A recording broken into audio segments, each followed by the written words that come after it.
La Bible révèle que la fin de toute chose est proche et que Dieu appelle tout homme à pouvoir se réjouir de la seconde venue de Jésus-Christ. L'objectif de cette présentation est de vous préparer à être du nombre de ceux qui gardent les commandements de Dieu et le témoignage, la foi de Jésus-Christ. Bonjour à toutes et à tous et bienvenue à chacun d'entre vous et bon sabbat. Bon sabbat. Je souhaite la bienvenue notamment à celles et ceux qui suivent ce service à distance. Bien-aimés, bon sabbat à vous et que la paix du Seigneur soit sur chacun d'entre nous. Le diaporama de cette présentation est d'ores et déjà disponible en téléchargement au lien indiqué à l'écran. Et sans plus tarder, nous allons invoquer la présence du Seigneur et nous vous invitons, là où c'est possible, à pouvoir vous prosterner avec nous.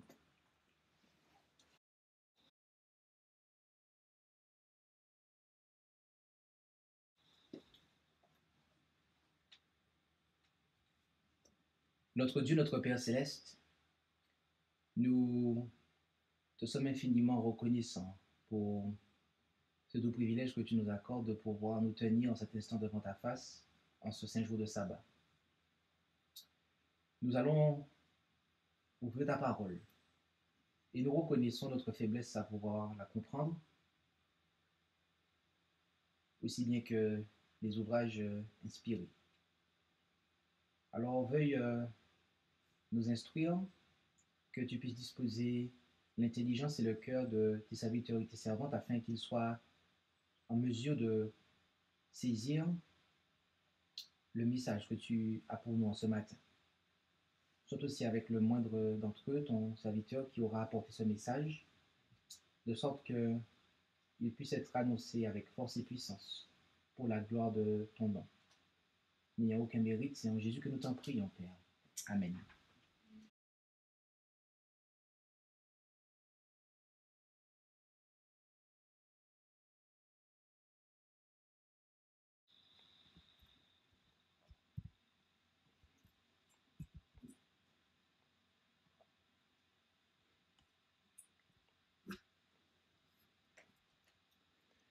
Le titre de cette présentation est l'école des prophètes.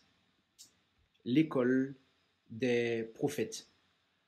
Pendant la période des juges, la fonction prophétique semblait avoir dépéri.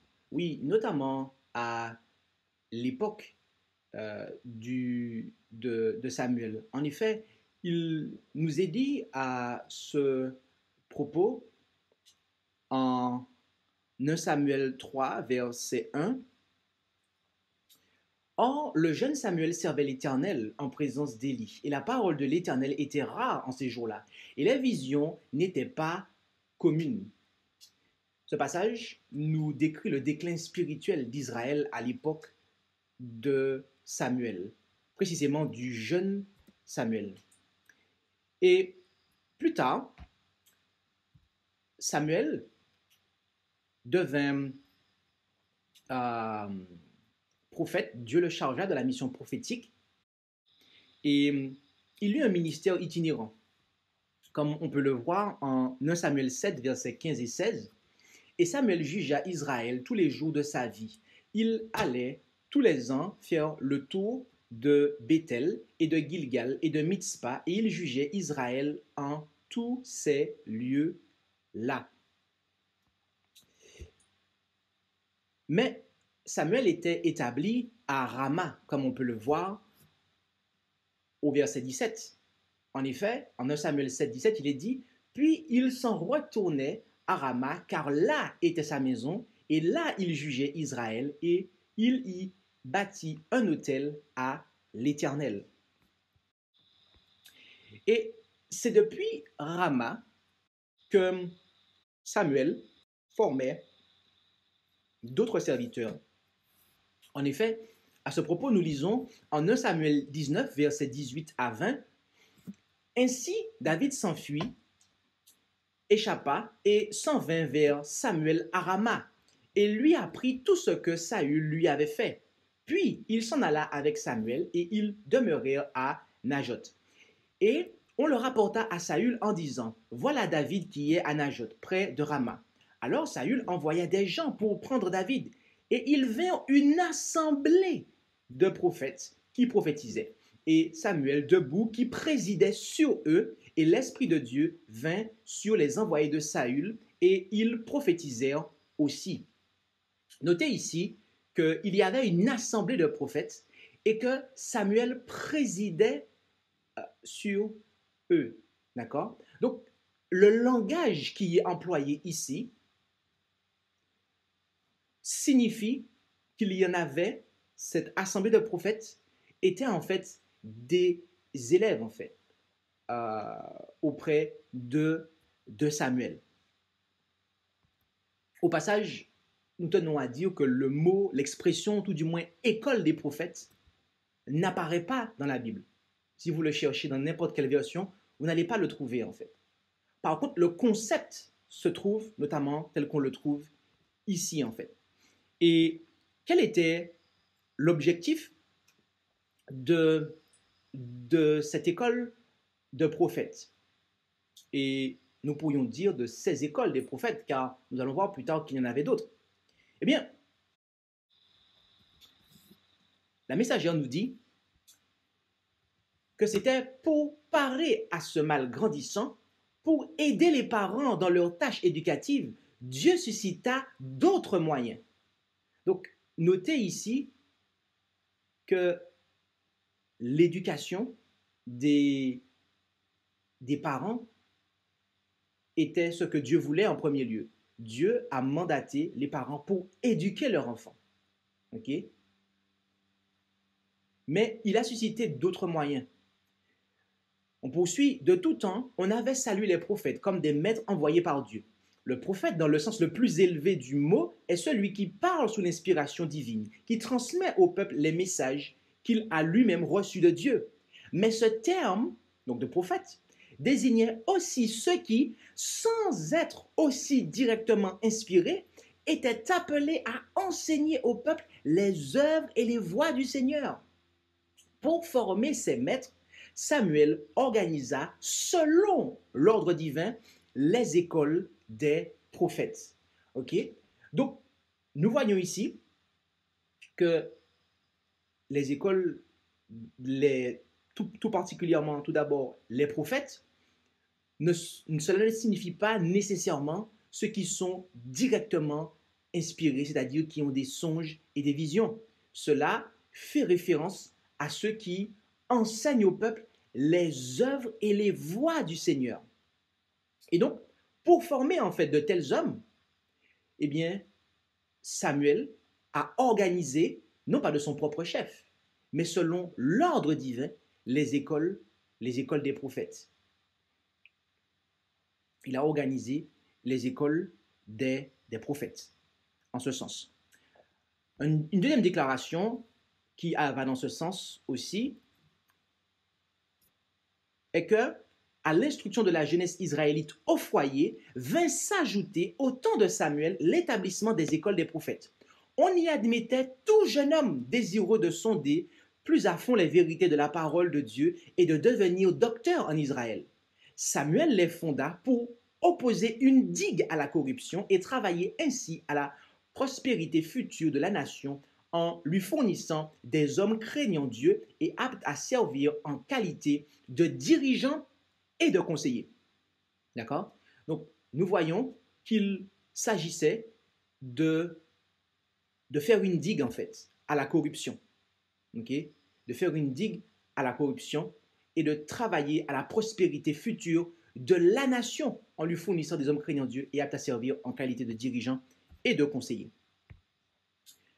Quelles étaient les conditions d'admission et de progrès de ces écoles? Eh bien, nous lisons en Patriarche et Prophète, page 582, paragraphe 3, « Les jeunes gens studieux, intelligents et pieux, réunis dans ce but par Samuel, étaient appelés fils des prophètes.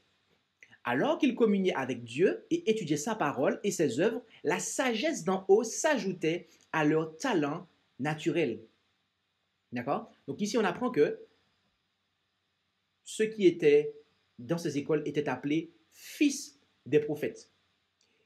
Et ils y étaient admis parce qu'ils étaient studieux, intelligents et pieux. D'accord? Donc, il y avait quand même des prérequis. Et elle nous précise que alors qu'ils communiaient avec Dieu et étudiaient sa parole et ses œuvres, la sagesse d'en haut s'ajoutait à leur talent naturel. Le programme de ces écoles était le suivant.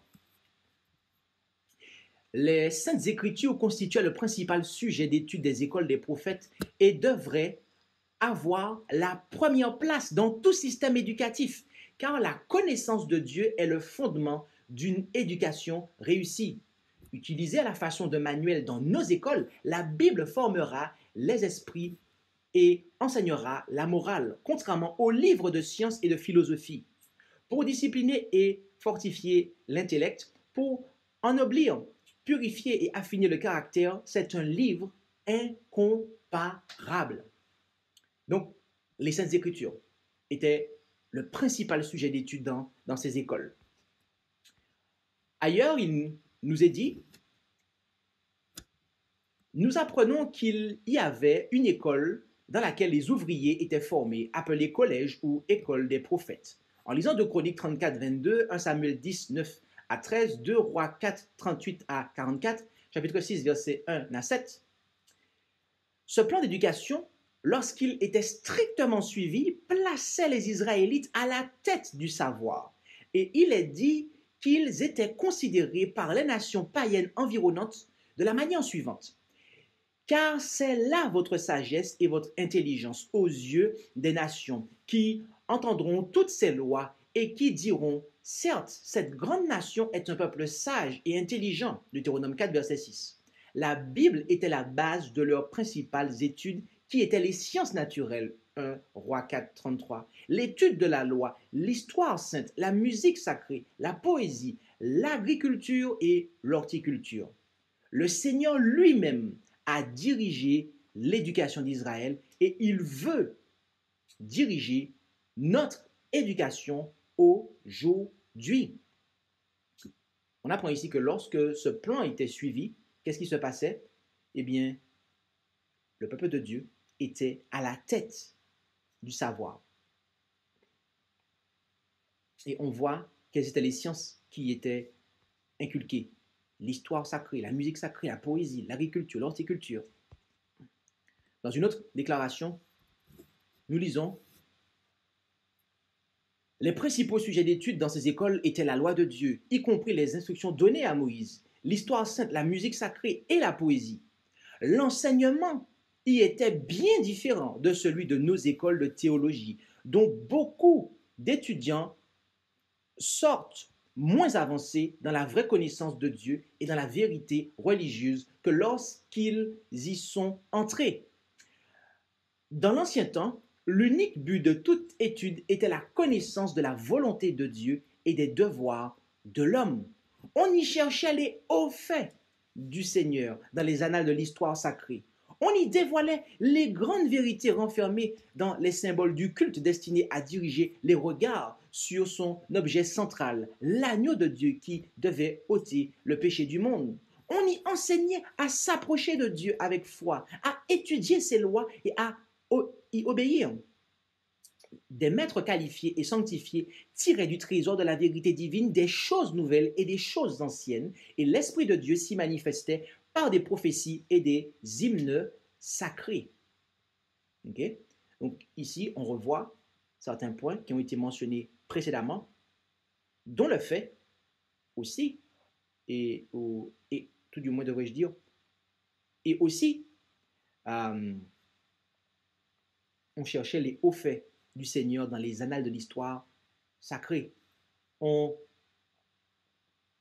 expliquait les symboles, d'accord, qui révélaient le Christ, l'agneau de Dieu qui ôte le péché du monde. Et on enseignait à s'approcher de Dieu, à étudier ses lois et à y obéir. Au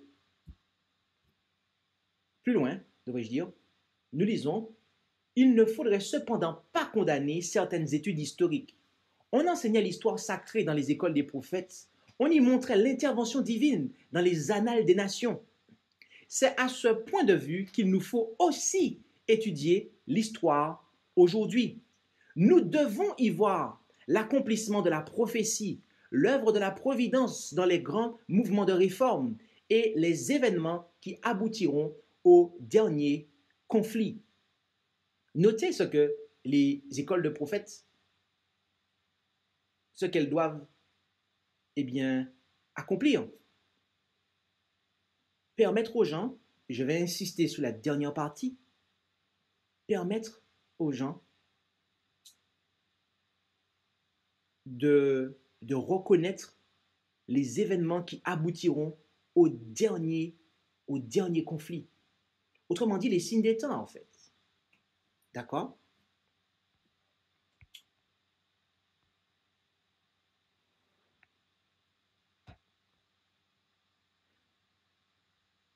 Il y a des écoles de prophètes aujourd'hui.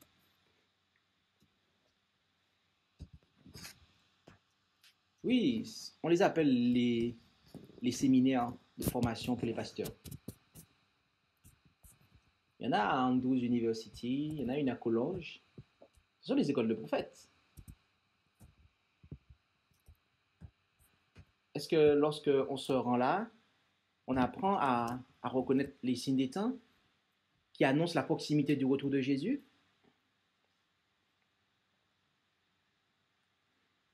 Juste un point. Il y a en fait récemment un ministre qui a déclaré qu'il fallait revoir en fait les interprétations prophétiques que les adventistes ont depuis des années. Savez-vous que ce ministre est enseignant en fait dans une école de prophètes, notamment à Collonges?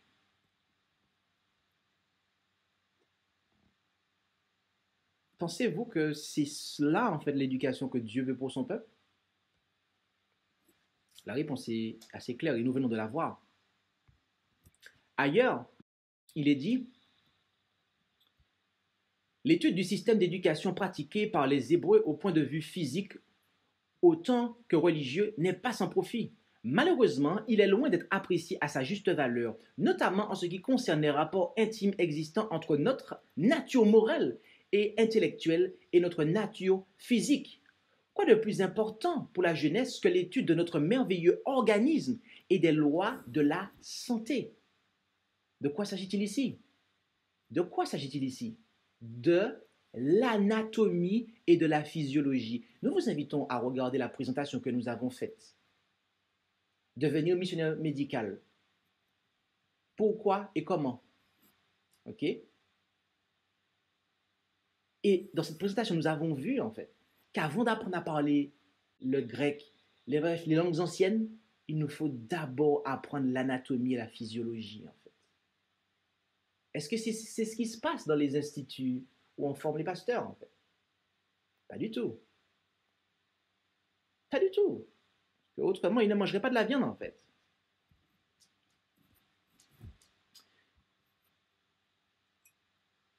Ailleurs, il est dit, en Israël, le travail manuel était considéré comme un devoir. Chaque père de famille devait apprendre un métier à ses fils. Les hommes les plus éminents savaient travailler de leurs mains. Quant aux femmes, il fallait qu'elles connussent tous les devoirs de la maîtresse de maison et l'habileté dans le travail domestique était en honneur chez celles qui faisaient partie de la meilleure société. On enseignait différents métiers dans les écoles des prophètes et beaucoup d'étudiants pourvoyaient à leurs besoins par le travail manuel. Donc, on voit qu'il y avait le travail manuel qui était inculqué. D'accord? Et c'est comme ça, en fait, qu'ils pourvoyaient à leurs besoins. En effet, ailleurs, il nous est dit, les élèves de ces écoles subvenaient à leur entretien par la culture du sol ou l'exercice de quelques métiers. En Israël, on ne trouvait pas cela étrange ni contraire à la dignité.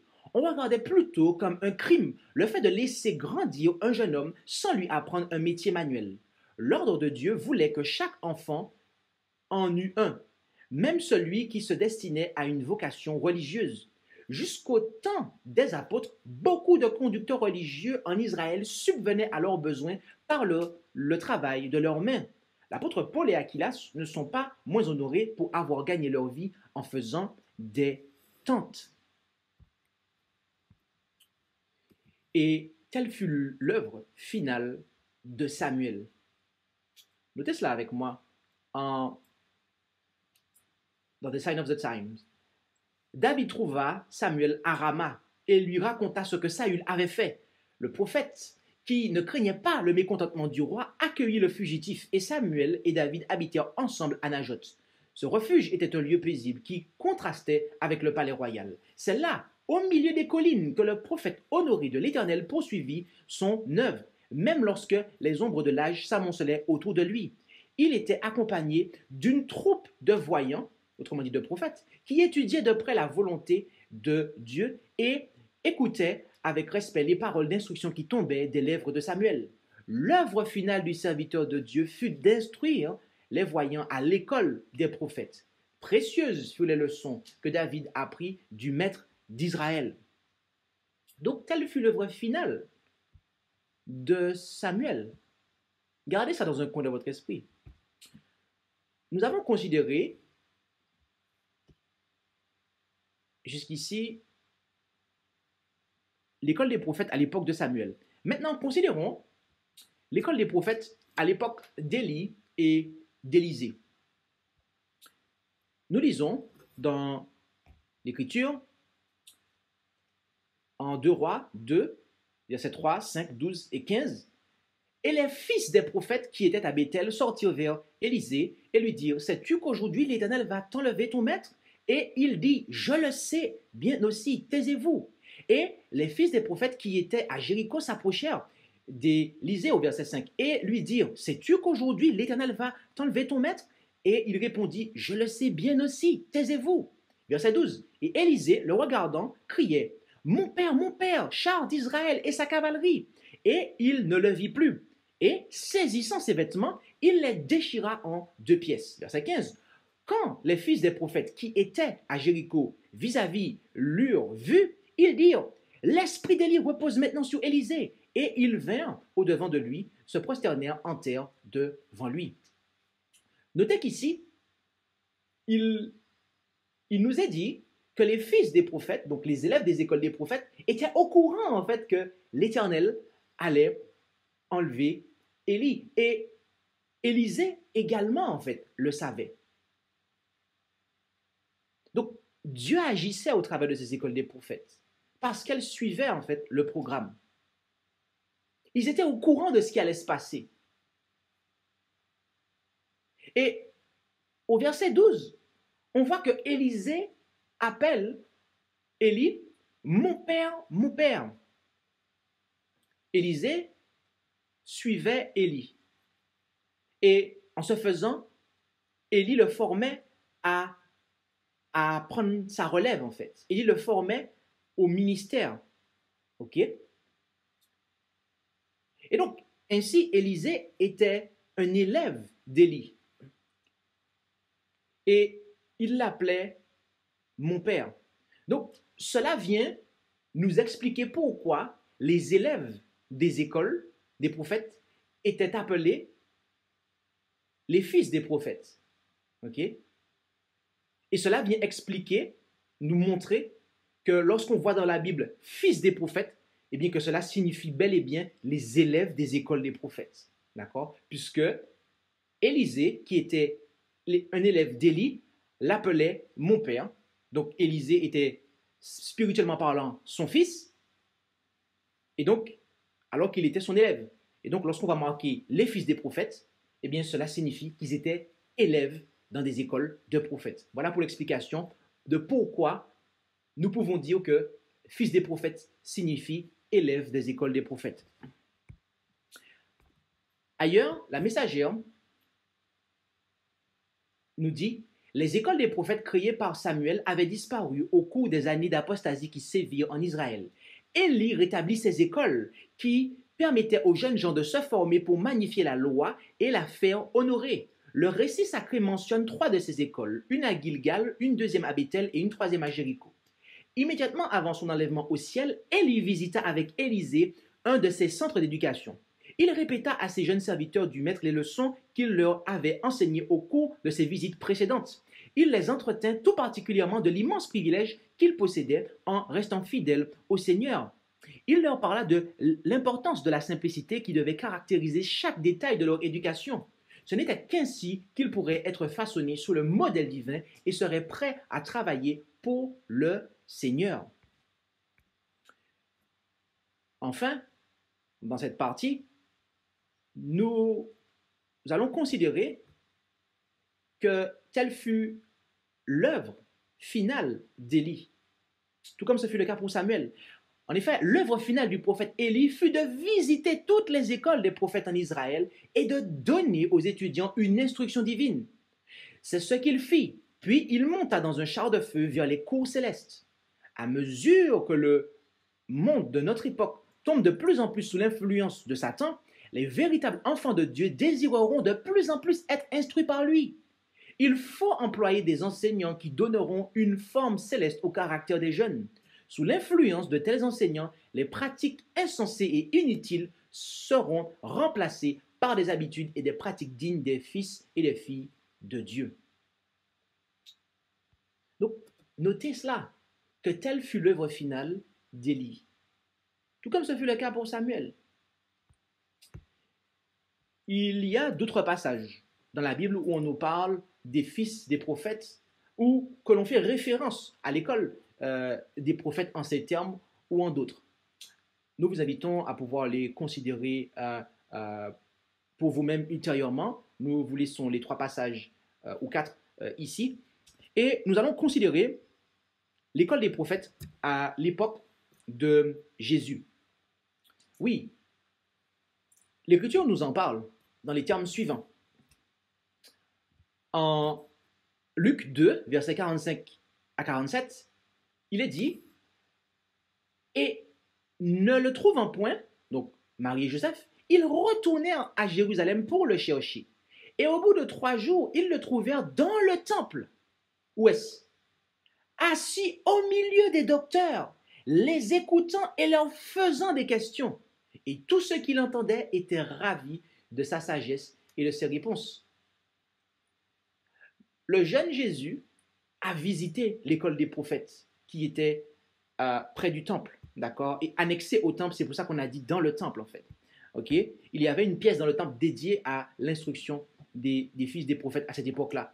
Et en effet, la messagère nous le dit. Joseph et Marie espéraient qu'il fût possible de l'amener à révérer les savants rabbins et à prêter une attention plus diligente à leurs exigences. Mais pendant sa visite au temple, Jésus avait été instruit par Dieu et il commença immédiatement à enseigner ce qu'il avait reçu. Un local attenant au temple servait d'école sacrée suivant l'usage des écoles des prophètes. Les principaux rabbins s'y rencontraient avec leurs élèves. Et voyez-vous, Jésus s'est rendu dans l'école des prophètes. Il les a visités, mais pas pour recevoir des enseignements, en fait. Pas pour recevoir des enseignements, en fait. Et voyez-vous, c'est là qu'il nous faut prêter attention. Pourquoi Jésus n'y a pas été? Pourquoi c'est quelque chose qui a été institué par Dieu, que Dieu a approuvé, et qu'à cette époque-là, à l'époque de Jésus, pourquoi, en fait, Jésus n'y a pas été? Pour recevoir des instructions. Notez quelle était la condition des enseignants de ces écoles à cette époque. Il est dit, et nous allons lire ce qui est en rose, « Mais les orgueilleux pharisiens et les scribes avec leurs cérémonies hypocrites et leur attachement apparent à la loi ne savent rien de l'enfant de Bethléem. Malgré toute la science et la sagesse dont ils se vantent dans l'explication de la loi et des prophéties lorsqu'ils enseignent dans les écoles des prophètes, ils ignorent de quelle manière il doit apparaître. Ils cherchent quels sont les meilleurs moyens d'obtenir des richesses et des honneurs mondains, mais ils ne sont pas du tout préparés pour la révélation du Messie. Voilà quelle était la condition, en fait, de ces enseignants, des enseignants de ces écoles, en fait. Ils ignoraient complètement les signes des temps. Ils étaient incapables de voir que Jésus, que le Messie, que l'Écriture annonçait, était sur le point de venir et était venu. Vous rappelez-vous ce que nous avons dit tout à l'heure? Qu'il y a des écoles des prophètes dans l'adventisme dont les enseignants sont incapables de reconnaître les signes des temps? Mes amis, nous sommes dans la même situation qu'à cette époque-là, en fait. Et Dieu ne veut pas que son peuple envoie et ses enfants. Et de manière plus simplement, Dieu ne veut pas que son peuple se forme dans ces écoles-là, en fait. Considérons les raisons pour lesquelles Christ n'y a pas choisi ses disciples. La messagère en parle. Jésus ne s'est pas adressé aux écoles des prophètes pour choisir ses disciples, ni aux riches et aux notables de la terre. Il n'a pas non plus choisi les dirigeants du peuple juif. Aucun d'entre eux n'aurait suivi le Christ avec une obéissance inconditionnelle. Ils avaient trop de considérations personnelles en jeu pour suivre l'humble homme de Nazareth. Leur orgueil et leurs hautes aspirations les auraient poussés à faire l'œuvre du salut une chose entièrement différente de ce que le Christ en aurait fait. Ils ne consentiraient jamais à s'unir dans une mission si humble et à l'observation extérieure dans une entreprise si peu prometteuse. Ils chercheraient à rendre la religion qu'ils devraient adopter extérieurement attrayante, tandis que les motifs et les actions du peuple restaient inchangés. Le Christ ne présentait aucune incitation à l'honneur et à la richesse ou à la gloire du monde. Ceux qui le suivent doivent le faire sans incitation mondaine. Voilà les conditions, voilà les raisons pour lesquelles le Christ n'a pas choisi ses disciples dans les écoles des prophètes. Et de cette époque-là, je précise. Et notez les raisons pour lesquelles Jean le Baptiste n'y a pas non plus été à ces écoles des prophètes de son époque. Jean a été appelé à une œuvre particulière. Il devait préparer le chemin du Seigneur et redresser ses sentiers. Le Seigneur ne l'envoya pas à l'école des prophètes et des rabbins. Il l'amena au désert, loin des lieux fréquentés par les hommes, pour qu'il puisse s'instruire en étudiant la nature et la nature divine. Dieu ne voulait pas qu'il subisse l'influence des prêtres et des chefs.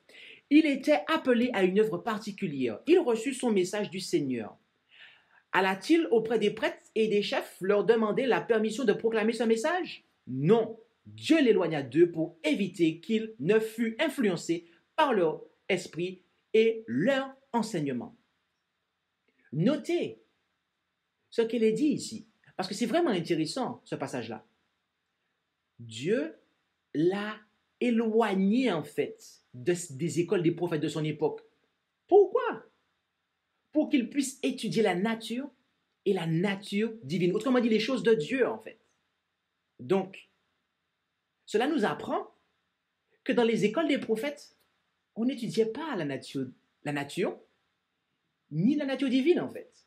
On n'apprenait pas aux gens l'agriculture, en fait. On n'apprenait pas aux gens le respect des lois de la santé. On n'apprenait pas, en fait, les choses de Dieu. N'est-ce pas ce qu'on voit se faire aujourd'hui dans les écoles des prophètes que l'on qualifie des instituts pour former les serviteurs de Dieu, les ministres de Dieu? On n'apprend pas aux gens l'anatomie et la physiologie, en fait. On n'apprend pas aux gens les choses de la nature. Ce qu'on leur apprend, c'est ce que d'autres théologiens qui sont dans des églises que Dieu a qualifiées de Babylone, c'est ce qu'on leur apprend, en fait. Et on leur apprend la philosophie, en fait. Mes amis, Dieu n'envoie pas ses enfants se former dans ses écoles. Et Dieu ne choisit pas ses serviteurs dans ses écoles. Je peux vous dire ça par expérience, mes amis. Toutes les personnes que je connais qui prêchent la vérité avec puissance et force ne sont pas allées dans ces écoles, mes amis. Pourquoi? Parce que Observation encore, toutes les personnes qui ont été formatées dans ces écoles sont incapables de prêcher le message, le véritable message des 3 anges, mes amis. Ils en sont incapables. Parce que leur cerveau a juste été paramétré de la mauvaise manière, en fait. Ils ont reçu une formation erronée.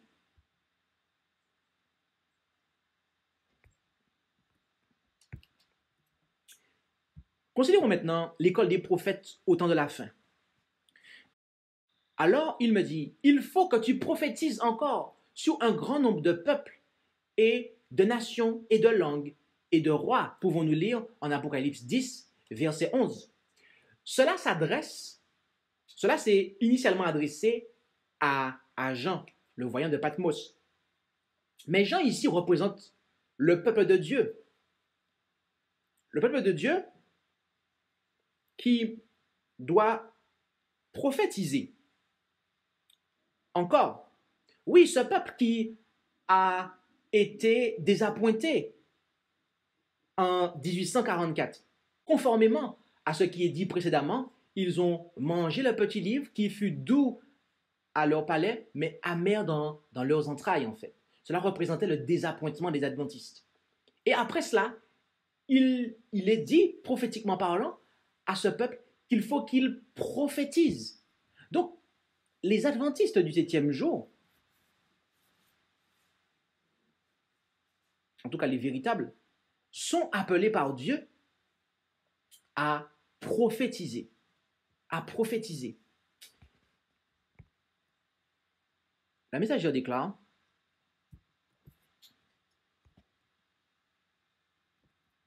l'œuvre poursuivie dans nos écoles ne doit pas ressembler à celle des collèges et des séminaires du monde.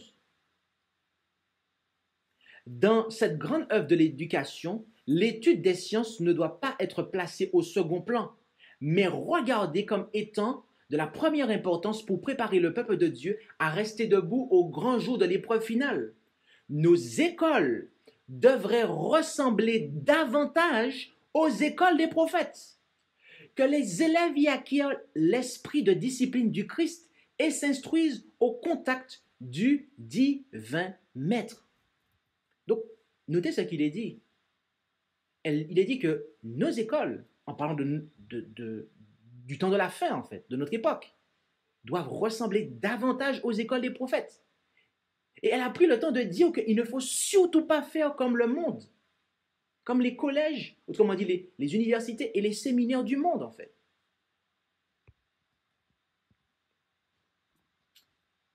Ailleurs, il a été déclaré: la jeunesse devrait être encouragée à fréquenter nos écoles de formation pour ouvriers chrétiens qui devraient ressembler de plus en plus aux écoles des prophètes.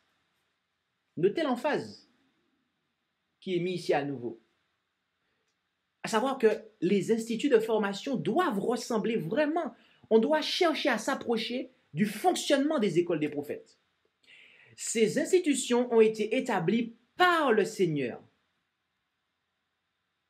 Juste une pause ici. Donc, s'il y a des gens qui viennent dire que les écoles des prophètes aujourd'hui ne sont pas de Dieu et qui prennent l'exemple de Jean-Baptiste pour dire que ah oui, c'est pas ça que Dieu veut pour nous aujourd'hui, notez ce qu'il est dit ici en fait. Lorsqu'on a des institutions qui se calquent en fait sur le modèle des écoles des prophètes à l'époque de Samuel et d'Élie, la messagère dit que ces institutions ont été établies par le Seigneur. Je le dis maintenant parce que je préfère prévenir. Oui, parce qu'il y a toujours des fanatiques qui vont toujours saisir une occasion de pouvoir critiquer des choses qui sont faites.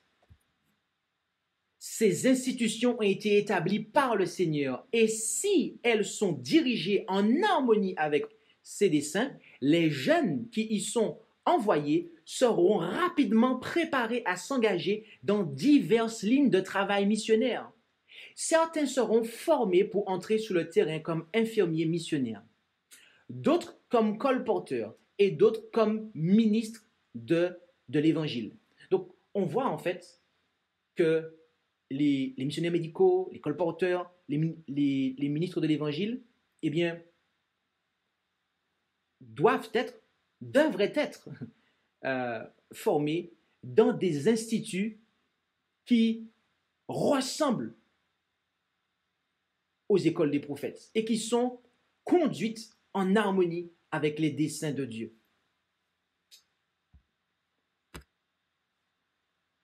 J'aimerais opérer un équilibre.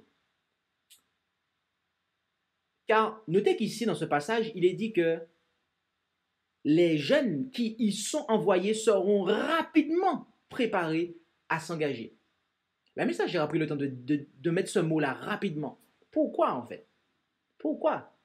Notez la méthode de Jésus pour former ses ministres. En Marc 1, versets 17 et 18.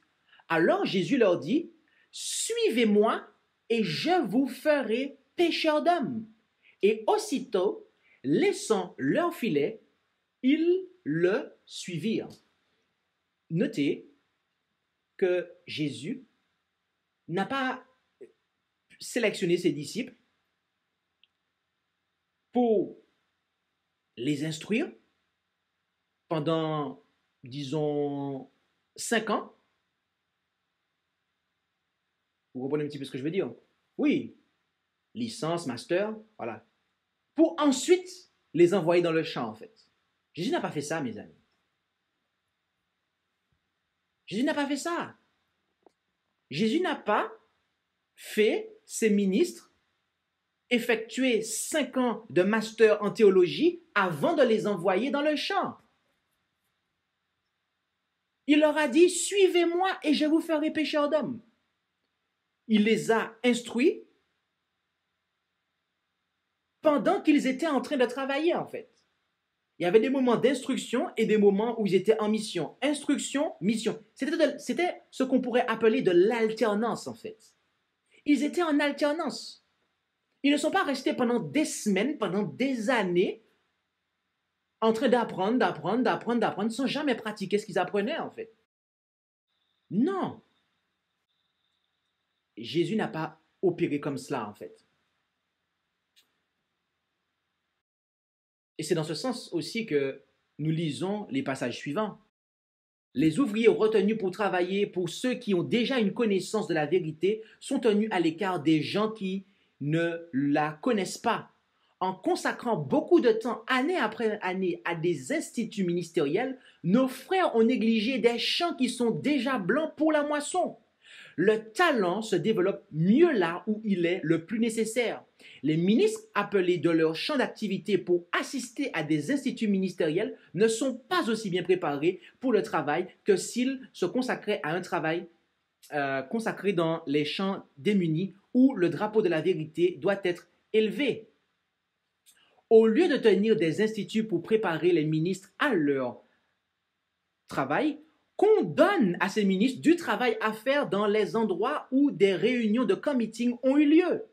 Après avoir été nourris du pain de vie par un miracle de la miséricorde de Dieu, qu'ils travaillent à nourrir les autres. Il y a dans le ministère des hommes de foi et de prière. Ces hommes doivent instruire les autres, que les ouvriers soient formés par un travail réel en relation avec des hommes expérimentés. Dans ce passage, il y a, que nous avons condensé, compilé et condensé ici, la pensée centrale, c'est que, comme on l'a vu tout à l'heure avec Marc 1, 17 et 18, c'est qu'il n'est pas dans le plan de Dieu de passer des semaines d'affilée ou des années d'affilée dans des instituts à apprendre des choses sans jamais pratiquer, en fait. Ce n'est pas le plan de Dieu que d'agir comme ça, en fait. Ce n'est pas le plan de Dieu. Il doit y avoir de l'alternance et un suivi, comme on le voit à la fin du paragraphe, le dernier paragraphe. Ces hommes doivent instruire les autres, que les ouvriers soient formés par un travail réel en relation avec des hommes expérimentés. C'est cela, en fait, ce qu'on a vu en Marc 1, 17 et 18. Jésus a effectivement sélectionné ses disciples, il leur a donné des instructions de base et il les a mis au travail. Et régulièrement, ils se rencontraient pour échanger, en fait. D'accord? de manière à pouvoir recevoir davantage. C'est comme ça, en fait, que ça doit être fait. C'est comme ça que de véritables écoles des prophètes doivent fonctionner. Il ne s'agit pas d'une formation qui dure 5 ans sans jamais, pendant ces 5 années, en fait, pratiquer quoi que ce soit. Or, malheureusement, c'est comme ça que ça fonctionne.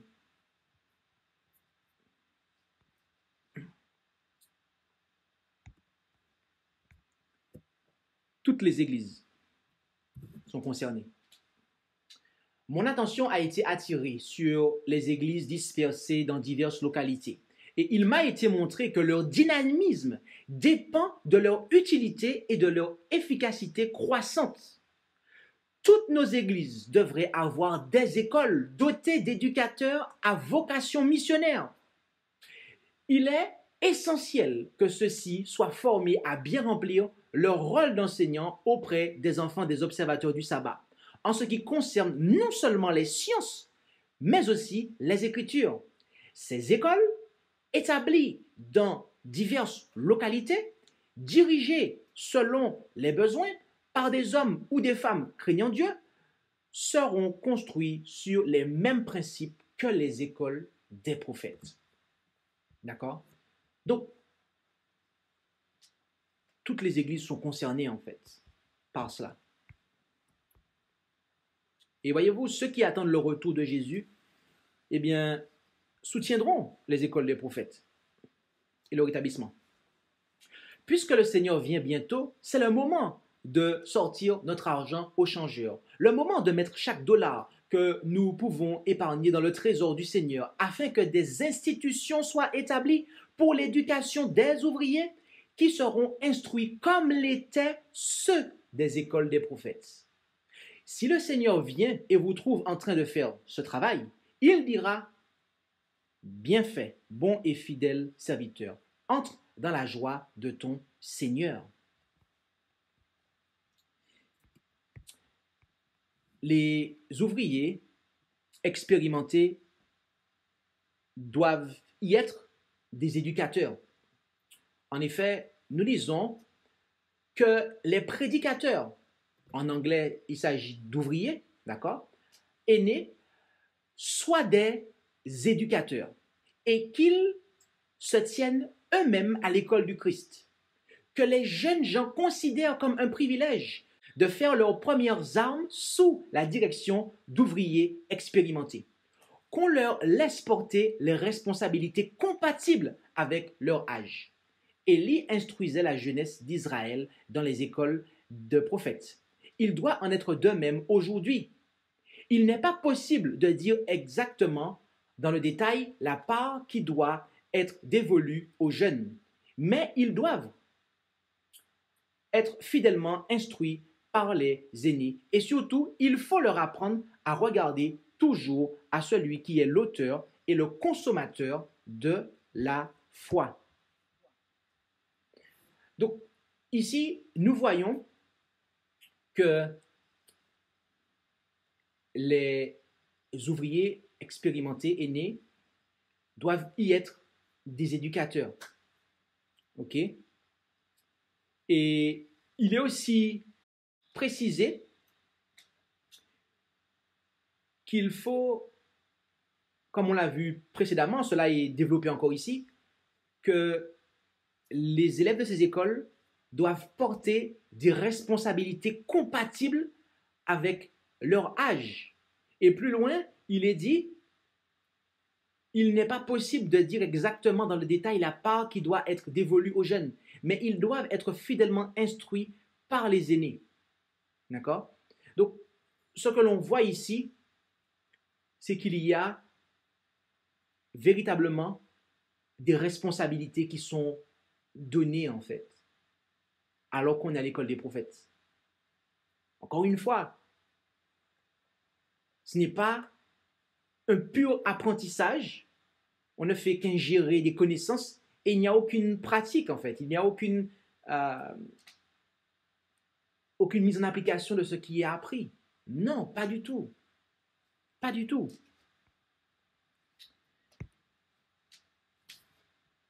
Les enseignants de ces écoles doivent être eux-mêmes à l'école du Christ. En effet, quand nos enseignants accepteront de s'asseoir à l'école du Christ et d'apprendre du grand éducateur, ils estimeront en savoir beaucoup moins qu'actuellement. Quand Dieu deviendra leur enseignant, ils le reconnaîtront et son nom sera magnifié. Les étudiants ressembleront aux jeunes gens des écoles des prophètes qui prophétisaient quand se posait sur eux l'Esprit de Dieu. Voyez-vous, c'est une qualité, c'est une caractéristique, une condition non négociable pour être un enseignant. C'est le fait d'être soi-même enseignable, en fait. C'est le fait d'être soi-même enseignable. Parce qu'on ne peut pas, en fait, enseigner aux autres si on ne se laisse soi-même pas enseigner. On ne peut pas enseigner aux autres si on considère que l'on sait déjà toutes choses.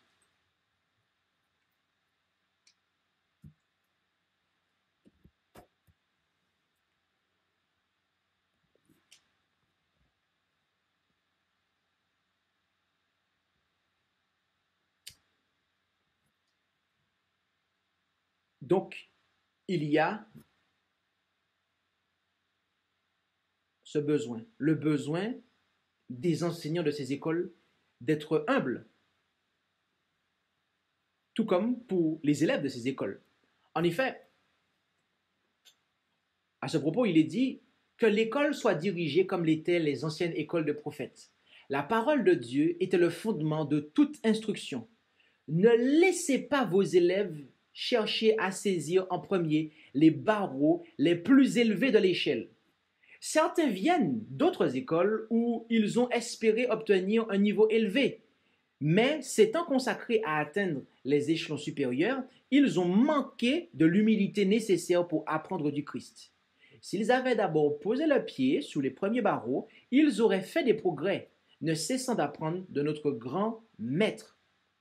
Okay? Donc, il est important d'avoir cette humilité, qu'il s'agisse d'enseignants, d'élèves, de manière à pouvoir progresser. Notre dernière déclaration sera la suivante.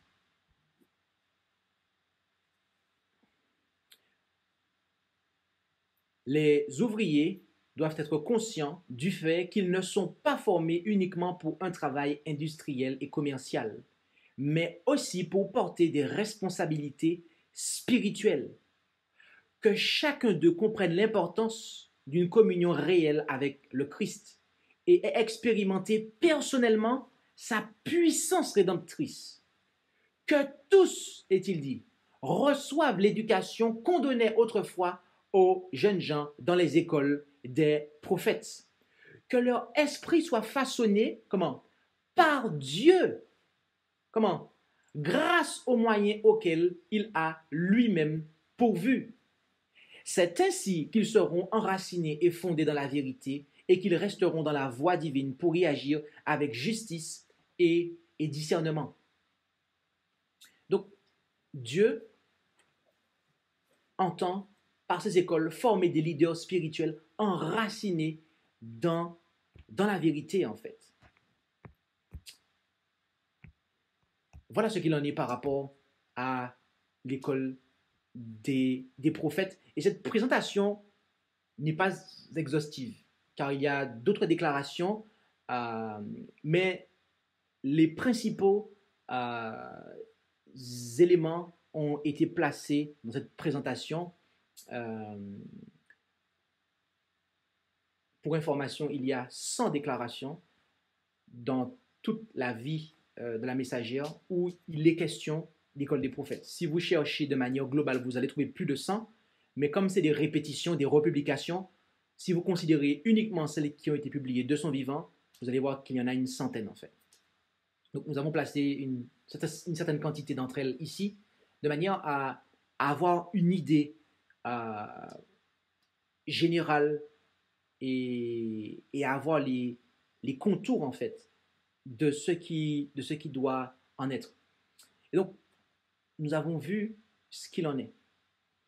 Alors, plaise à Dieu que nous puissions recevoir l'éducation qu'il entend pour nous.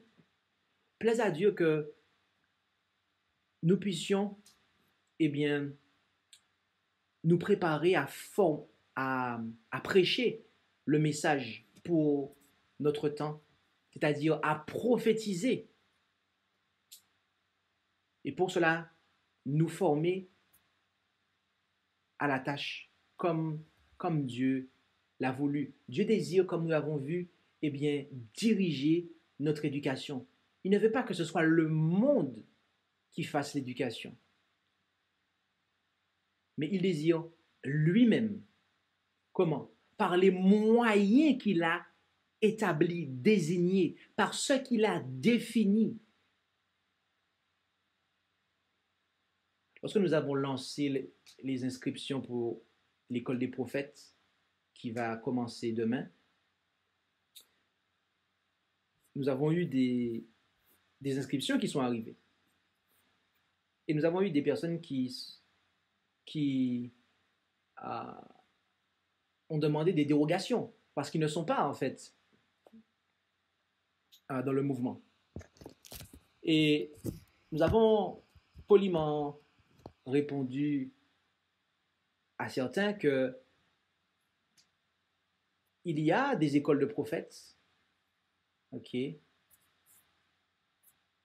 notamment une à Collonges, qui est celle de la dénomination, et qui enseigne un certain message. Et ici, il s'agit d'une école de prophètes qui se base en fait sur ce que Dieu a donné et qui forme les gens sur les principes historiques.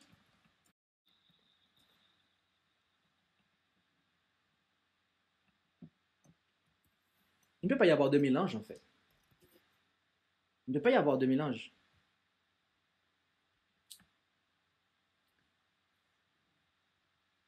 Il nous faut savoir où est-ce que nous voulons évoluer. Quel Dieu que nous voulons servir. Quel message que nous voulons prêcher en fait.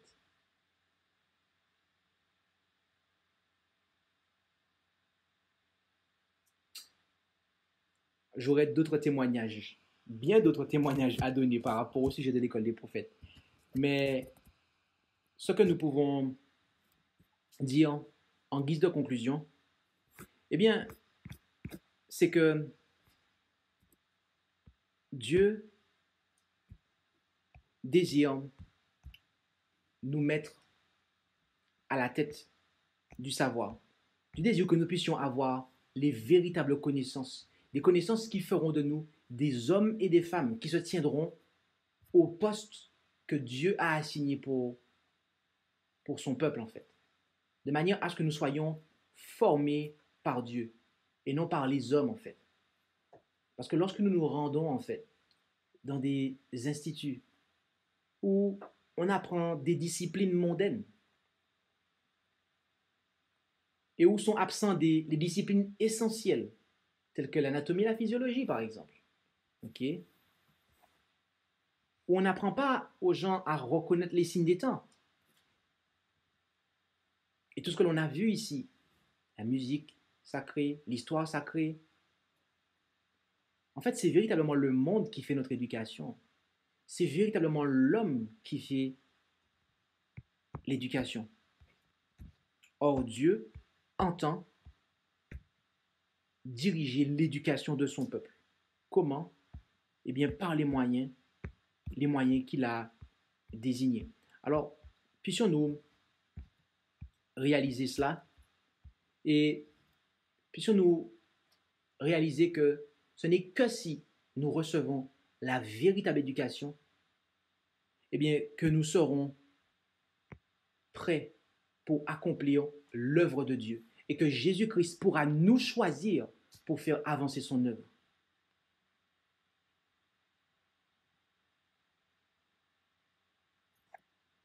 Plaise à Dieu que nous puissions nous préparer afin de pouvoir prophétiser, annoncer au monde le message des 3 anges, afin de préparer un peuple qui garde les commandements de Dieu et la foi, le témoignage de Jésus-Christ. Amen. Je vous invite à pouvoir vous prosterner avec moi là où c'est possible.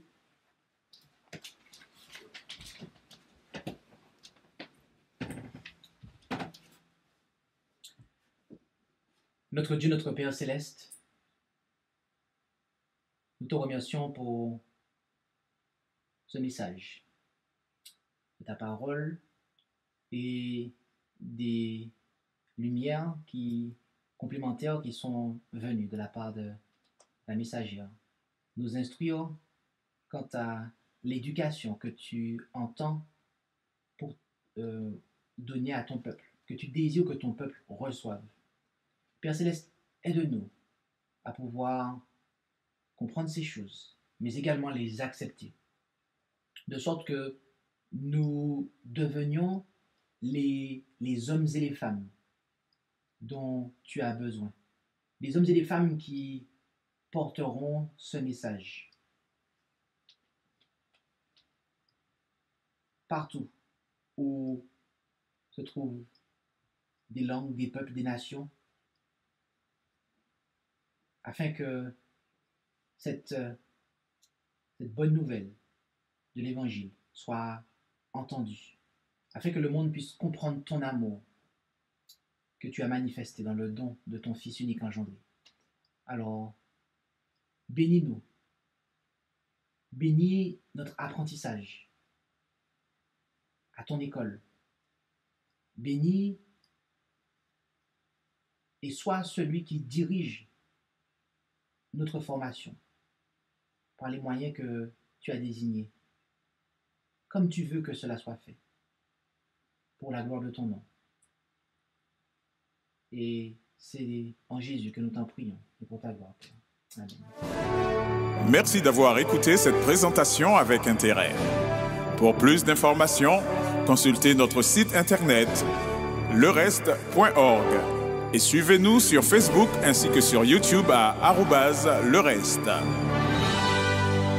Vous pouvez aussi nous contacter par email à info@lereste.org ou par téléphone au +33 6 12 60 13 69.